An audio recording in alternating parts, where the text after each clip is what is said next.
Alors il faut lui dire appelle la police. Dis que c'est maman. Je suis la police. Dis que c'est maman. Stop, stop, Vas-y. c'est filmé. Vas-y. Le maître, ça va être un cours. Le maître, Subversif. le On va se maître, retrouver le maître, tous il faut le autour, là. dire.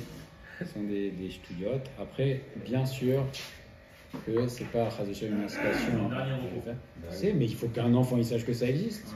Pourquoi ça a toujours existé depuis la nuit des temps et ça fait partie de l'éducation que les enfants ils sachent qu'il y a une autorité et que l'autorité c'est pas la police, c'est les parents l'autorité.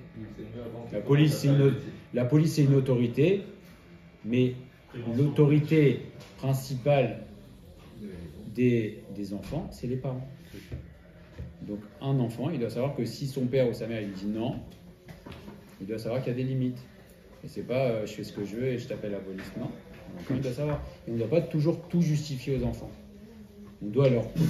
Ce qu'ils peuvent comprendre, on peut leur expliquer. Mais à des fois, et c'est très important aussi dans la construction de l'enfant, de lui dire, tu sais pourquoi tu vas faire ça parce que je te dis de ne pas faire. Comme un chok. Il y a des chokim, il y a des mishpatim, il y a chokim ou mishpatim. Les mishpatim, c'est des choses qui sont intelligibles, qu'on peut comprendre. Il y a des chokim. Un enfant, des fois, il est birklal, parce que même si tu vas commencer à lui expliquer, il ne va pas comprendre. Ça ne rentre pas dans son logiciel. Donc il y a des choses, pourquoi je ne fais pas ça? Parce que je t'ai dit de ne pas faire. Pourquoi? Parce que je suis ton père ou je suis ta mère et je t'ai dit de ne pas faire. Et ça suffit. Et ça doit suffire. Alors, on ne doit pas rentrer dans ça de dire à un enfant, on lui dit, il y a des choses qu'on doit lui expliquer. Bien sûr qu'on doit expliquer, mais il y a des choses, et il y a des fois où c'est bien, et c'est recommandé de dire pourquoi tu ne fais pas ça, juste parce que je t'ai dit de ne pas faire. Zéou. Pourquoi? Tu fais. Atkan. Et l'enfant, ça le construit de savoir qu'il y a une autorité qui peut lui dire non, sans justification, c'est très important. Top, en tout cas, on a vu que quand il est encore jeune, quand les enfants sont encore jeunes, ils n'ont pas la force de refuser. Et même parfois, ils n'ont pas la chorma. Et donc, à ce moment-là, il y a un âge où il y a des messages éducatifs qu'on peut faire passer, etc., qu'on ne pourra plus faire passer une fois qu'il y a une certaine maturité. Et à partir de 16, 17, 18 ans, etc., c'est fini. On ne pourra pas faire passer les messages comme à 12, 13, 14 ans, etc. Parce qu'après, la chorma se développe. Et aussi, il y a un corps qui se développe, ça vient des adultes. Et donc, on ne peut plus... En tout cas, même s'il va y avoir des messages éducatifs qui ont passé, les messages éducatifs passeront beaucoup moins et beaucoup plus difficiles. Oui. Et finalement, de ces deux, c'est-à-dire les midotes sont depuis la naissance et on peut les travailler par l'éducation. Donc la conclusion, c'est que l'éducation doit être obligatoirement fonction de chaque enfant. Et on ne peut pas faire une éducation générale. Alors il y a les deux. Il y a l'éducation, il y a des valeurs générales qu'on va transmettre, le respect, etc. Et après chaque enfant, effectivement, c'est pour ça qu'on dit on peut sentir déjà un enfant. Il y a un enfant, on va sentir qu'avec lui, il y a des enfants, on va sentir qu'il apprécie l'autorité. Il y a un autre, tu sens que l'autorité, donc ça va être plus. Donc effectivement, c'est toute la difficulté de l'éducation, c'est-à-dire qu'on ne peut pas utiliser le même langage, un langage monolithique avec tous les enfants, ça ne fonctionne pas. Par contre, il y a des choses où il doit y avoir des klalim, il doit y avoir des valeurs suprêmes dans l'éducation, des choses, des lignes rouges, c'est pas là pour tout le monde, mais après dans la relation avec chaque enfant, et je me parle à moi en premier, on voit que c'est Siyata Dishmaya, s'il faut faire des filotes, etc., pour avoir les bonnes paroles avec les enfants et la bonne attitude. Mais en tout cas, il faut savoir aussi que tant que les enfants sont jeunes, ils sont encore malléables et qu'il faut profiter des moments où ils sont jeunes pour faire passer des choses qui vont devenir une seconde nature chez eux. Et on sait que de la même manière que les bonnes habitudes deviennent seconde nature, les mauvaises habitudes deviennent une seconde nature et ça devient mamash dans la nature, dans la nature. Ce que va nous dire tout de suite Aval bimezikna enam netakim bekal mima shayu bo mimabahot. C'est beaucoup plus difficile quand on grandit et quand on prend de l'âge d'enlever les mauvaises habitudes, alors que quand on est jeune, on est beaucoup plus malléable. Et ça ressemble à quoi? C'est comme un plateau d'argent qui était caché dans la terre. Ve'ela chaluda ava beore chatmanato. C'est comme un plateau d'argent que tu as caché longtemps dans la terre, et il y a eu beaucoup de rouille, etc. Alors c'est beaucoup plus difficile d'enlever la rouille, et il faut frotter. Donc quand on a pris des mauvaises habitudes, alors c'est beaucoup plus difficile de les enlever, donc il faut profiter de nos enfants, tant qu'ils sont jeunes, de leur mettre dans ta chaîne des bonnes choses dans le logiciel. Ça rentre. Après, dans ta chaîne, bien sûr que chaque enfant après il fait ses choix et que chaque enfant aussi n'est pas égal. Mais en tout cas, on doit savoir que plus on va prendre les choses tant qu'il est temps, et mieux ça va fonctionner. Car Adam. Alors maintenant, nous on est des adultes. Hein. Maintenant. Car Adam, Asher Allah, les filles d'Arco. Quelqu'un qui allait selon son derer, selon son minag, selon ses habitudes. Venishka, Beimka, Midot, Agrot. Et qui a pris des mauvaises habitudes, il est allé d'après les mauvaises midot. Tsarir, Litosh, Shirlo. Alors qu'est-ce qu'il faut faire? Maintenant, il faut dégager son esprit. Hein, la première chose, c'est dégager l'esprit, de dire bon, tous mes a priori, etc. Il faut à un moment faire le ménage, dire ok, je suis allé après mauvaises habitudes, maintenant, Litosh, Shirlo. Dégager son esprit, faire le ménage. Les Avdil, Ben Atamé ou Ben Atao. Hein? Les Avdil, c'est quoi les Avdil? Faire ça c'est bien, ça c'est pas bien, ça c'est bien, ça c'est pas bien, faire le tri. Hein? C'est Boréa. Tu prends ça et ça c'est pas bien et ça c'est pas bien. Ou l'Argil, Ba'avoda, et s'habituer à la Avoda. J'ai compris que ça c'est pas bien, alors je vais m'habituer et je vais m'habituer et je vais m'habituer. Achiyu Amidot Vot ou Kshurot Belibo. Jusqu'à ce que les midot elles vont rentrer profondément. Donc de la même manière que les mauvaises midot rentrent, si je fais une avoda répétitive, hop, ça rentre dans le cœur, et après ça devient une nature. Et on lisait tout à l'heure dans le Sefer Maral de Prague, Nissar Israël, la shlemut, espérer atteindre la perfection absolue, ce n'est pas possible. Donc si par exemple même quelqu'un il voit qu'il a beaucoup évolué, etc., la perfection absolue, quelqu'un qui va dire moi je n'ai plus cette mida-là, c'est pas ce qu'on me demande, mais tendre, essayer autant que possible de tendre vers la perfection, toujours vouloir avancer, oui, et ça c'est possible. Alors ce Sefer, c'est la fin de la Gdama. Ce Sefer qui parle des midot a été écrit Betabat Chorma avec Chorma et l'amène la dame Da'at pour apprendre à l'homme le Da'at, la sagesse, l'iot. Le Da'at précisément c'est la capacité, c'est Koach HaMachriya. Le Koach HaMachriya, il y a Chorma. Chorma, c'est la sagesse, c'est l'information, on va dire, brute. Bina, c'est la capacité de réflexion. Et Ta'at, c'est Koach HaMachriya. Koach HaMachriya, c'est savoir prendre les décisions tranchées. C'est faire Beyad Kol Ish. Donc ça doit être comme un Keli ou Manout. Comme un bûcheron, il a sa scie, il a sa hache. Alors pareil, ce Sefer-là, ça doit servir comme Keli ou Manout, comme quelqu'un, comme un artisan, savoir comment ciseler ses midot, l'état Keli Toho Midota ou Masa, pour réparer à l'intérieur de lui ses midot et ses maasim. On l'a rappelé plusieurs fois, tous nos maasim, tous nos actes, chacun de nos actes, petits ou grands, est entièrement la traduction de nos midot. Chaque acte qu'on va faire. La manière dont je vais prendre mon verre, si quelqu'un il prend son verre comme ça, ou si quelqu'un il prend son verre comme ça, alors ça va dépendre de ses midot. Comment il va faire, comment il va prendre son livre, comment il va poser son livre, comment il va parler, comment il va répondre, tout, chaque acte, chacun de nos actes, c'est dépendant de nos midot. Et on le voit, si on veut bien en regarder, si on se regarde un moment, on va faire déjà certains actes qu'on va faire, ça va dénoter chez nous certaines attitudes. Alors, ce qu'il ne faut pas faire, c'est regarder les autres et dire ah celui-là il a cette mida, etc. Mais c'est une réalité. C'est une réalité. Alors ça peut nous servir à quoi par contre? Ça peut nous servir par exemple à nous rapprocher des personnes chez qui on détecte des bonnes midotes et à l'inverse aussi s'éloigner des personnes chez qui on détecte des mauvaises midotes. Ça oui. Si on voit quelqu'un qui a un mauvais comportement ou qui est indélicat, etc., il vaut mieux garder ses distances.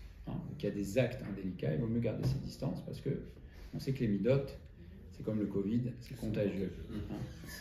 C'est très contagieux. C'est aussi contagieux que le Covid. Et ça peut être très dangereux aussi.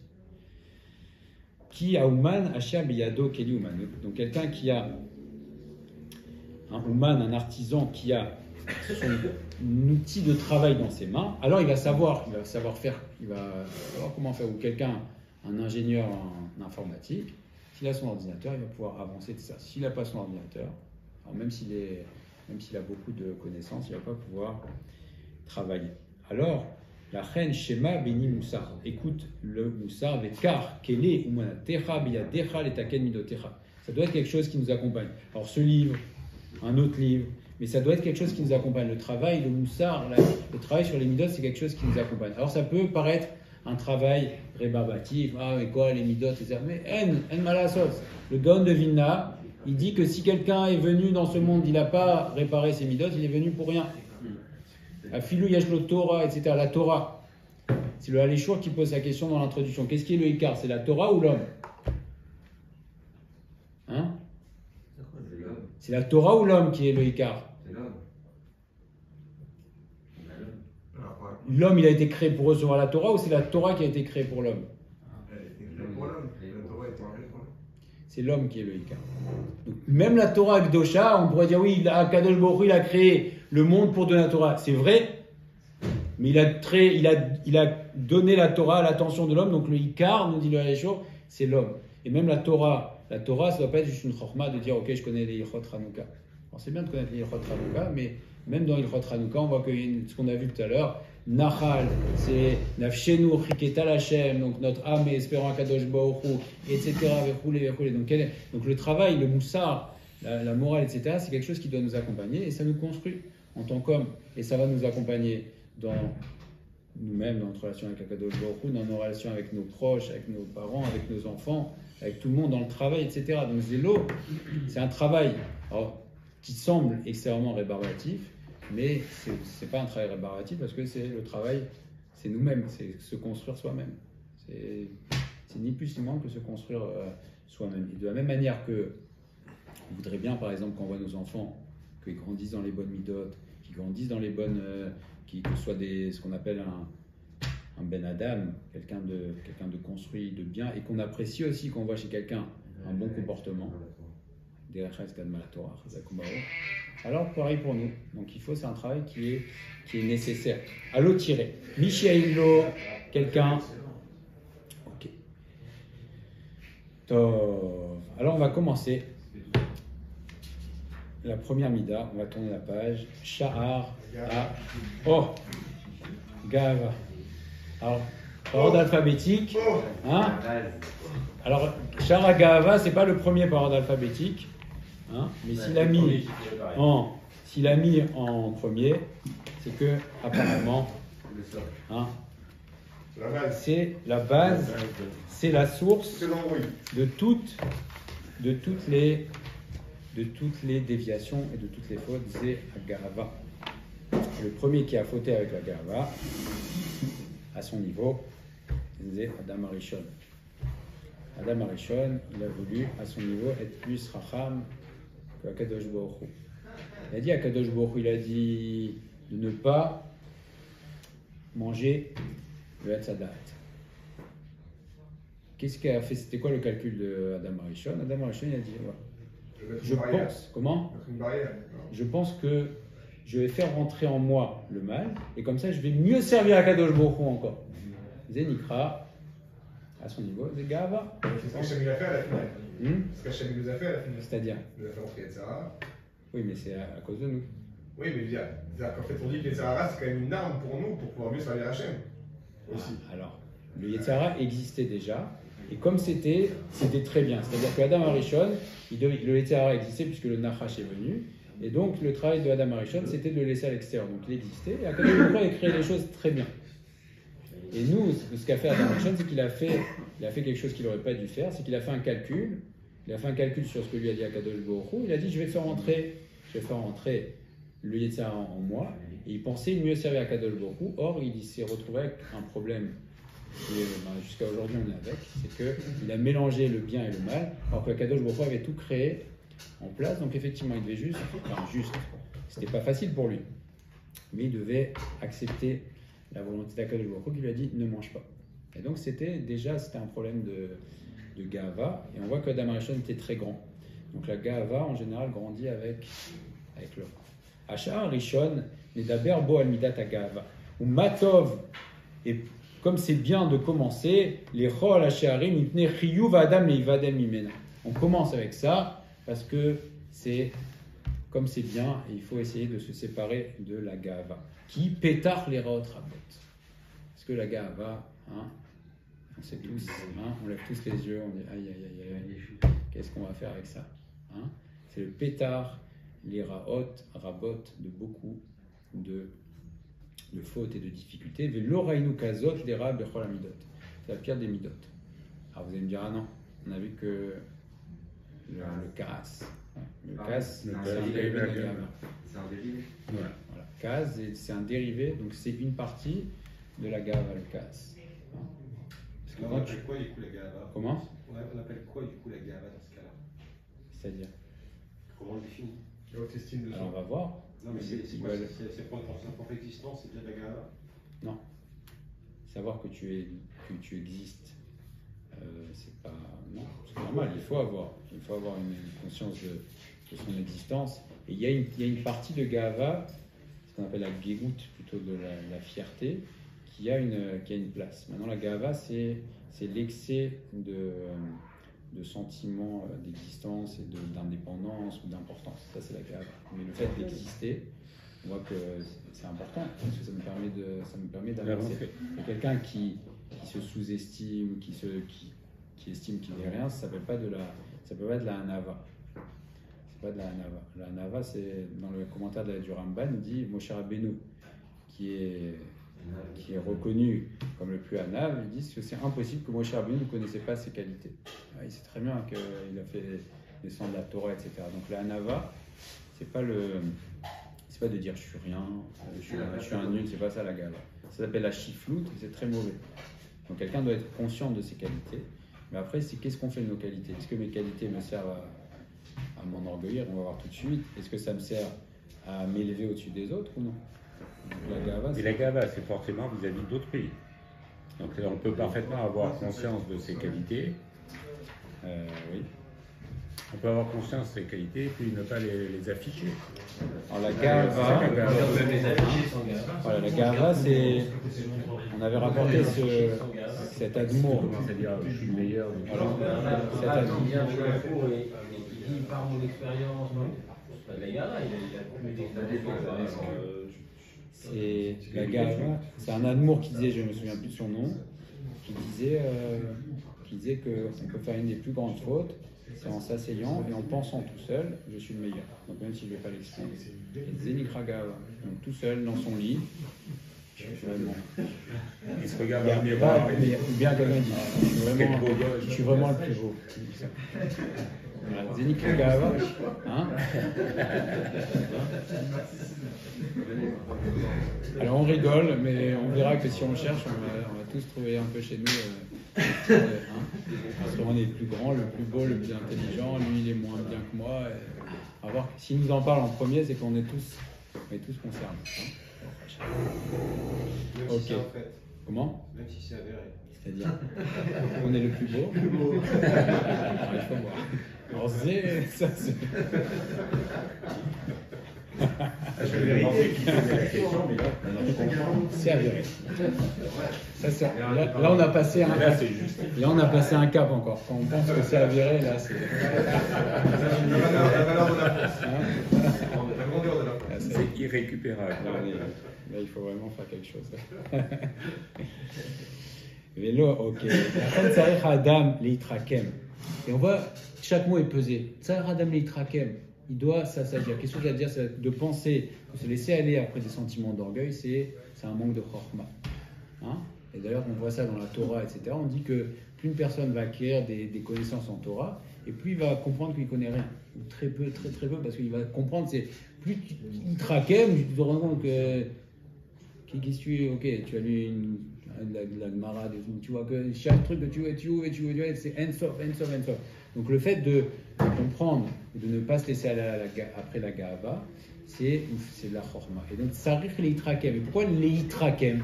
Parce qu'on ne naît pas Racham avec ça. C'est-à-dire que dans la nature profonde de chacun, un homme est par essence à la Gava. Donc quelqu'un, il va avoir des tendances. Il va avoir quelqu'un qui va être plutôt tendance anav, il y en a un autre qui va être toujours, c'est-à-dire que son but dans la vie, c'est d'être sur le devant de la scène. C'est vrai. Mais chacun d'entre nous, on a une part de gava. Ça peut être aussi de ne pas accepter les conseils de l'autre, c'est de la gava. Si on vient te parler, et tu lui laisse tomber, je suis là, qu'est-ce qu'il a à me parler, ou non, moi j'ai pas de conseils. J'ai deux conseils, ou si tu estimes dans ton fort intérieur que tu n'as de conseils à recevoir de personne, ou même ça va être dans ton activité professionnelle. moi, je suis dans mon activité professionnelle, je suis le meilleur, j'ai rien à apprendre de personne. C'est Nikra Gava. Et peut-être que tu es le meilleur, mais tu as quand même à apprendre des autres. Dans le créneau, on apprend à nos enfants à être sur deux, à être les meilleurs, à être. Sur deux, peut-être, les meilleurs. Non, être sur deux, on leur dit mais si t'es beau, mais si t'es intelligent, mais si t'es pas femme, mais si. D'accord, ah, ça s'appelle l'encouragement et c'est très important. Maintenant, dire à nos enfants qu'ils doivent être les meilleurs, surtout pas, parce que déjà, ils seront peut-être pas les meilleurs. En plus, c'est pas un but en soi d'être le meilleur. Le but, c'est d'être bon, d'être top. On les rend dessus, on leur dit, c'est très meilleur, c'est bon. Alors ça, même si t'as perdu, ok, relève-toi. Mais d'être le meilleur, on ne doit pas apprendre à nos enfants ou dire à nos enfants qu'ils doivent être les meilleurs. Chercher le meilleur. Tu dois être bien, tu dois avancer, tu dois chercher le top, mais être le meilleur, déjà, ça risque d'être une grande déception, parce qu'on ne peut pas être le meilleur non plus. En plus, c'est pas un but en soi d'être le meilleur, et c'est plus la culture élitiste, c'est plus l'égoïsme. De dire il n'y a que les meilleurs, etc. Alors que chez nous, non. Chacun a sa place, et le but, c'est d'avancer et de chercher à s'accomplir soi-même. Et pas être le meilleur. Parce qu'en plus, qu'est-ce que ça veut dire le meilleur? C'est quoi le meilleur? On doit se respecter. Oui, on doit avoir une estime de soi, mais une estime bien placée, pas une estime mal placée qui va faire que je vais m'estimer le meilleur. Et d'ailleurs, c'est quoi la définition d'être le meilleur? Si on prend, je ne sais pas moi, dans le business, c'est quoi le meilleur businessman? Est-ce que c'est quelqu'un qui a le plus gros compte en banque? Ou est-ce que c'est quelqu'un qui va réussir à embrouiller tout le monde? Ou est-ce que c'est quelqu'un qui va être au contraire, le meilleur businessman, c'est quelqu'un qui va être qui va être droit, qui va dire le émet, et qui va chaque centime, ça va être quelque chose d'acquis honnêtement. C'est quoi le meilleur? Alors déjà, il faut savoir c'est quoi la définition du meilleur. C'est qui le meilleur élève? Et on avait dit aussi l'exemple du Steipeler, le père de Raphaël Kanievski, Hachem dit. On avait demandé au Rosh Yeshiva c'est qui le meilleur élève. Il dit celui-là c'est celui qui a le plus de Yirat Shamayim, celui-là c'est celui qui est le plus Raham, celui qui est le plus Matmid, celui qui étudie le plus longtemps. Et il dit mais c'est qui le meilleur? Il dit c'est pas eux, c'est aucun de ces trois, c'est celui-là. Pourquoi c'est lui le meilleur? Parce que lui il est Mevakesh, c'est celui qui recherche le plus à Kadosh Baruch Hu. Donc on voit que la définition du meilleur c'est pas forcément comme nous on le pense. Ok. L'acher tsarich adam leitrakem. Donc l'homme doit s'assagir le'aniga el minhag araoui velitrot ota bemakom she'ena reuyabo. Et donc c'est la chaîne 31. Oui, les itrakem c'est s'assagir. Et donc le'aniga el minhag araoui velitrot ota bimkom she'ena raouibo.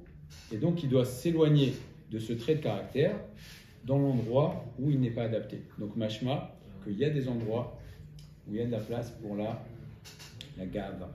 Alors la gava positive, il y a une forme positive de gava qu'on va voir, c'est la geout, c'est la fin. Là, ça peut être aussi l'estime de soi, etc. Mais après, c'est comme tout, midot, la tradition de mida, c'est mesure. Geout, c'est quoi? C'est grossier? Geout, c'est la fierté. Hachem Malach Geout. Mais c'est la même racine, mais c'est pas la même. Voilà. Et donc la mida c'est mesure. Donc chaque chose, une bonne mida, c'est une bonne mesure.